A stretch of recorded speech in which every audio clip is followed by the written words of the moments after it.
Então quer dizer que essa bolinha de pelo é o verdadeiro monstro As do Yugi? Se você quer entender o que eu tô falando, continua nesse vídeo. Olá meus queridos, eu sou o Avalon e esse é mais um vídeo da Yu-Gi-Oh! Universe, onde a gente vai falar sobre Yu-Gi-Oh! Pra variar.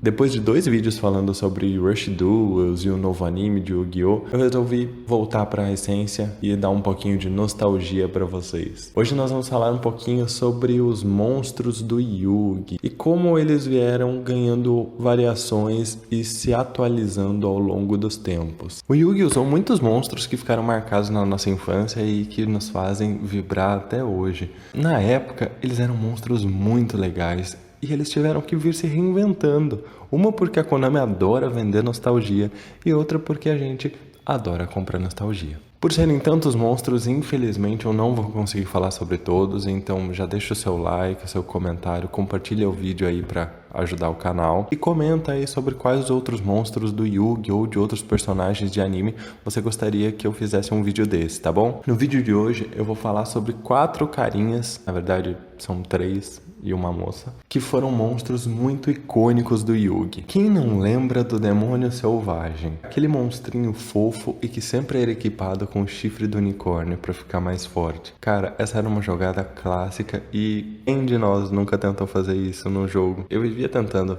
equipar o chifre com esse monstro, porque era mais legal se fosse com ele, embora eu pudesse equipar em qualquer outro. O Demônio Selvagem é um monstro que, pros termos do anime anterior, tinha um status bem ok. Embora no mangá ele fosse um monstro de level 5 e no anime ele tenha sido mudado para level 4, assim como no jogo, ele teve algumas aparições bem relevantes, principalmente no primeiro arco do anime. No episódio 4, Yugi usa esse carinha contra o Evil. No episódio 7, ele também usa contra o duelista Mako. No episódio 10, contra o Ghost Kaiba, aquele Kaiba falso, que era um gordão. No episódio 29, no duelo contra a Mai. E no episódio 36 e 38, contra o Pegasus. Depois do Reino dos Duelistas, ele não foi mais utilizado pelo Yugi, mas ele ainda foi mostrado no anime. Uma das vezes foi num duelo entre 2 crianças naquele campeonato que o Kaiba criou, onde o Leon e o Siegfried aparecem para dar uma tumultuada. O Feral Imp, ou Demônio Selvagem, como vocês preferirem, foi ganhando algumas reimpressões e também algumas formas retreinadas, digamos assim. Na verdade foram 2. Uma, ainda na época do Duel Monsters, que foi inclusive usada pelo Kaiba no filme da Pirâmide de Luz, e no episódio 93, onde ele duela contra Ishizu, mas isso só no anime, que foi o Death Feral Imp. Ele também foi usado contra o Jaden pela duelista Lucien no episódio 91 de GX. E ele é um monstro de efeito de virada do tipo réptil, o que é bem diferente do normal, que é tipo demônio. Além de que seus status são maiores. E na verdade a aparência dele também é bem diferente. Parece um gremlin e não o nosso pequeno demônio selvagem, que era uma coisa mais bonitinha. É até curioso a gente parar pra pensar que esse segundo Death Feral Imp foi usado pelo Kaiba, que era o rival do Yugi, e não pelo próprio Yugi no anime. E não parando por aí, mas já na era dos XX, houve o lançamento de uma carta XX baseada nesse monstro. Na verdade, talvez mais baseada no Death Feral Imp do que no Feral Imp original. Ele é um monstro XX de rank 4, do tipo réptil também. Ele nunca teve uma aparição relevante no anime, só em Arquivia, onde ele é um mero holograma num flashback. Mas deixando os demônios e os répteis de lado, vamos falar agora para um cara que é bem resistente e cabeça dura. Eu tô falando do Soldado de Pedra Gigante. Tanto no mangá quanto no anime ele é usado pelo Yugi. E no anime ele aparece nos episódios 7, num duelo contra o Mako, onde ele até fica preso no meio de uma ilha rodeado pelo mar, onde os monstros marinhos do Mako estão se escondendo. Foi usado também no duelo contra o Kaiba no episódio 23, ainda no Reino dos Duelistas, e contra o Pegasus no episódio 35. Passando essa primeira temporada, ele foi usado no duelo contra o Bandit Kid, no episódio 50, e contra o Johnny Steps no episódio 53. Ele também foi usado, curiosamente, pelo Noah Kaiba contra o Sato Kaiba, no episódio 114, e no episódio 163, quando o Yugi duela contra o Yami Yugi, ou o Faraó. Foi usado também contra o Leon no episódio 198 e teve algumas pequenas aparições no GX em decks de duelistas menores, mas nunca teve mais uma aparição relevante. O Soldado Gigante de Pedra não recebeu muitas atualizações, a não ser uma carta que apareceu no filme O Lado Escuro das Dimensões, que é o Sentry Soldier of Stone, e também um monstro EX que nunca apareceu em anime nenhum e foi lançado só pra vender nostalgia, que é o Giant Soldier of Steel. Esse carinha também apareceu nas artes de algumas cartas, a Draw Muscle, Ivy Shackles, Lineage of Destruction e Weed Out. Curiosamente, o monstro X, o Giant Soldier of Steel, apareceu numa carta também, a Attack the Moon, que é uma clara referência ao que o Soldado Gigante de Pedra, a versão original, fez naquele episódio contra o Mako. E vamos pro terceiro monstrinho aqui da nossa lista. Quem não se lembra da Elfa Mist, aquele monstrinho gracioso e que tira um efeito no reino dos duelistas, sabe lá de onde, para fazer o Yugi ganhar, porque o Yugi é hack. A Elfa Mística é um monstro normal e tem só 800 de ataque, mas tem uma defesa muito boa, 2000. E ela aparece em algumas artes de cartas também, como a Gift to the Mystical Elf, que é uma armadilha, e a Gold Moon Coin. Além de aparecer também na Lineage of Destruction, a mesma que o Soldado Gigante de Pedra aparece. No anime, ela é usada pelo Yugi da primeira vez naquele duelo contra o Ghost Kaiba, que é onde ela tira de algum lugar um efeito para deixar o dragão branco mais forte, que é o episódio 10. Também é utilizada contra a Mai pelo pequeno Yugi no episódio 30. Além de ser utilizada nos duelos contra o Bandit Kit no episódio 51 e contra o Johnson, que é um daqueles 5 grandes das empresas Kaiba Corp. Também é usada quando o Yugi e o Joey enfrentam os 5 grandes de uma única vez, porque eles se fundem dentro dos Tristan, no episódio 111. No GX, pelo Guerreiro Esqueleto, quando ele duela contra o Axel, no episódio 142, e também pelo Yugi, quando tá duelando contra o Jaden. Ela tem uma única versão posterior, a Elfa Negra, que é um monstro de efeito, e tem 2000 pontos de ataque, sendo level 4, e 800 pontos de defesa. Passando essas 3 cartinhas lendárias que tiveram muita relevância, principalmente no primeiro arco do anime, a gente tem um carinha muito especial, e esse eu tenho certeza que para alguns de vocês vai ser como se fosse um as do Yugi. É uma carta que foi utilizada em muitos duelos, apareceu em filmes, apareceu em spin-offs, e ela tem versões para todos os protagonistas até agora. É isso mesmo, quem é o verdadeiro monstro as que representa Yu-Gi-Oh! É o querido Karibo. Essa bolinha de pelo repugnante, como diria o Kaiba, é um monstrinho de level 1 com só 300 pontos de ataque e 200 de defesa e que tem um efeito bem curioso. Durante o cálculo de dano, se o seu oponente atacar, ela pode ser ativada descartando da mão para que você não tome dano em batalha. É um efeito muito conveniente e que foi muito bem explorado no anime. No anime, o nosso pequeno Karibo apareceu nos duelos do Yugi contra o Evil no episódio 5, contra o Kaiba no episódio 24,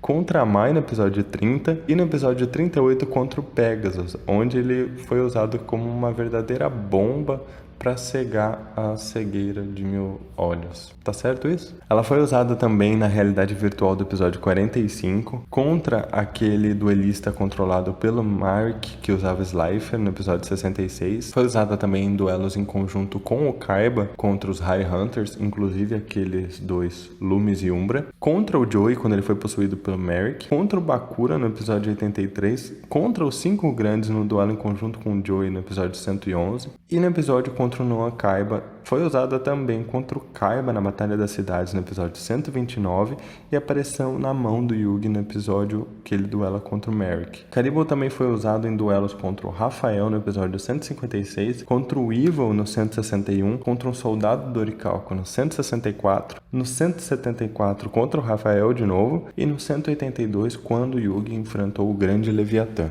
Mas vocês acham que param por aí? Esse carinha ainda fez aparições contra Vivian Wong no episódio 193 e contra o Leon no 198, além de ser utilizado no GX pelo Dimitri no episódio 19, quando ele rouba o tech do Yugi, e aparecendo na mão do Yugi no episódio 180, quando ele está enfrentando o Jaden. Esse carinha também apareceu no filme Laços que Transcendem o Tempo, quando o Yugi está enfrentando o Paradox na companhia do Yusei e do Jaden. E é muita informação sobre o Karibo, hein?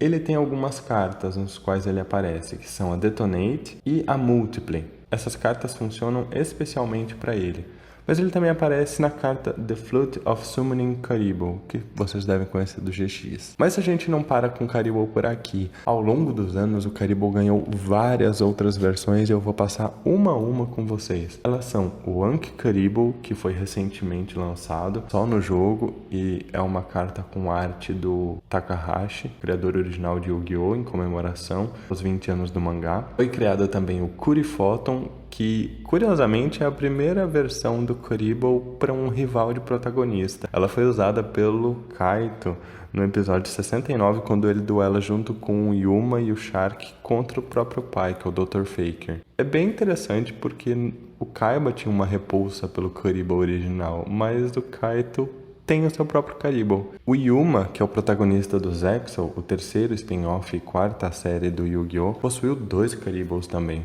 O primeiro foi o Kurivolt, que foi usado por ele no episódio 18 contra o Fortuno e no 28 contra o Cold e 129 contra o Alito. E possui um efeito bem interessante contra monstros XX. E também o Rainbow Karibo. Ele foi usado apenas no episódio 118 contra o Eliphas, 123 contra o Mr. Heartland, 138 contra o Alito e 142 contra o Nash. Curiosamente, era uma carta que pertencia ao pai do Yuma. No filme Lado Escuro das Dimensões, a gente teve o Clear Karibo, uma versão repaginada do Karibo e com um efeito bem legal para quando você vai sofrer dano em batalha também. E como eu disse que os protagonistas adoram Karibos, nós temos também o Karibo alado, ou Winged Karibo. Possui um efeito bem diferente, porque ele tem que ser destruído no campo, ao invés de descartado da mão, como o Karibo original. E ele teve tantas aparições no anime do GX quanto o Karibo normal teve no Duel Monsters. Ele foi usado nos duelos contra o Crawler no primeiro episódio. Ele apareceu na mão do Jaden quando ele enfrenta o Chess no episódio 2. Ele foi usado no episódio 4 contra o Chess novamente. Ele apareceu na mão do Zane no episódio 8. Ele apareceu também no episódio 16 contra o Gigante de Duelo. No episódio 19 contra o Dimitri. No episódio 26 contra o Chess. Contra aqueles bandidos dos protetores de Túmula no episódio 28. No episódio 46 contra a Amnael. No episódio 49 contra o Kagemaru. 53 contra o Aster Fênix. 80 contra a Alice. 93 contra o Dr. Eisenstein. 132 contra o irmão da Arpia, que na verdade não é irmão da Arpia. No episódio 134 contra o Zuri, o Cavaleiro do Mundo Negro. Episódio 152 contra o Jess, quando ele é possuído pela Yubel. Episódio 170 contra o Sartorius. Episódio 170 contra o Nystrom. E ele também aparece no duelo do Jaden contra o Yugi, sendo sacado pelo duelista. E falando em Karibo alado, a gente tem esse carinha como uma versão mais forte do Karibo alado que foi usada no anime. Apareceu no episódio 4 contra o Chess. Ele tentou usar contra os protetores de Tumba no episódio 28, mas acabou não dando certo. Apareceu no episódio contra a Alice, número 80. No episódio 132 contra o irmão da Pia e 171 contra o Sartorius. Mas não é só level 10. No mangá, o Karibo alado ganhou uma versão pouco diferente, que foi o Karibo alado level 9, que foi usado pelo Jaden no capítulo 21. E esse monstrinho as do Yugi e de todos os outros protagonistas, o verdadeiro rosto de Yu-Gi-Oh!, tem muitas aparições e muitas formas. No jogo nós tivemos o Sphere Karibo, que é uma carta que beneficia monstros ritual, e teve uma aparição bem irrelevante no anime de Vrance. O Relin Karibo, que é um olho do milênio atrás dele, e pelo nome até lembra a carta ritual do Pegasus. O Curiborn, que é uma carta que possui um efeito bem interessante quando ela é descartada para trazer um monstro destruído em batalha do cemitério pro campo. Vamos pro do Yusei. Ele apareceu só no mangá e foi nos capítulos especiais 1 e 2. Ele é o Junk Karibo. Preserva os mesmos status do Karibo original, sendo uma mistura do arquétipo do Yusei Junk com um Karibo. E vocês acham que em 5Ds só o Yusei ganhou um Karibo? Não. No anime, a Luna possui o próprio Karibo dela, que é inclusive o parceiro espiritual dela. É o Karibon. É uma versão feminina e mais doce do Karibo, mas que infelizmente não teve tantas aparições em duelo. O Yuya também teve os seus Karibos, mas foi só no mangá também. Ele é o Performapal Karibobo. E, para surpresa de muitos, ele não é um monstro Pendulum. mas ele tem um efeito bem legal quando você vai receber um ataque direto. Mais recentemente em Vrains, nós tivemos o Linkuriboh, que foi um monstrinho amigo do Y e que acabou se tornando um monstro do deck do Playmaker ou Yusaku. É um monstro Link, é a primeira vez que o Kuriboh ganha um monstro do Extra Deck. O Y mais pra frente ganha uma outra versão do Kuriboh, um Link também que se chama Linkuriboh. Ele parece uma versão mal-humorada do Linkuriboh. E ainda uma outra versão do Kuriboh do próprio Yugi no Duel Monsters. Ela é exclusiva do anime e é o Kuribandit. Ele é um monstrinho com um pouco mais de ataque, é 1000 e defesa em 700 e level 3. O Kuribandit foi usado uma única vez pelo Yugi no duelo contra o Rafael, no episódio 175. No 5Ds a gente também o Hanewata, um monstro Tanner, mas que tem status parecidos com o do Kuriboh, embora seja uma versão fofinha e de luz dele. Além disso, existem algumas versões do Kuriboh que ainda não ganharam versões físicas no card game, mas apareceram no anime ou no mangá. Elas são o Kuribabylon, o Kuribá, o Kuribê, Kuribi e Kuriboh. Além do Yugi, nós temos também outros 2 Kuribohs que foram usados pelo Yuya no mangá, e estes 2 são monstros Pendulum. São o Performapal Classic Kuriboh e Performapal Baru Kuriboh. Não tem como a gente negar que o Kuriboh é o monstro mais aclamado de Yu-Gi-Oh! Pois é, me desculpa Exodia e Mago Negro, mas o Kuriboh tá dominando. Todo mundo quer um. Mas comenta aí pra mim. Você já usou o Kuriboh ou alguma dessas outras versões em algum deck? Qual o seu favorito? Você acha que o Yuga vai ganhar um Kuriboh também nesse novo anime? E quais outras cartas nostálgicas você quer que eu traga para vocês num próximo vídeo? Comenta aí, compartilha, se inscreve no canal e me ajuda dando essa força que eu vou continuar trazendo ainda mais curiosidades dos monstros para vocês. Muito obrigado a todos e a gente se vê no próximo vídeo. Até mais!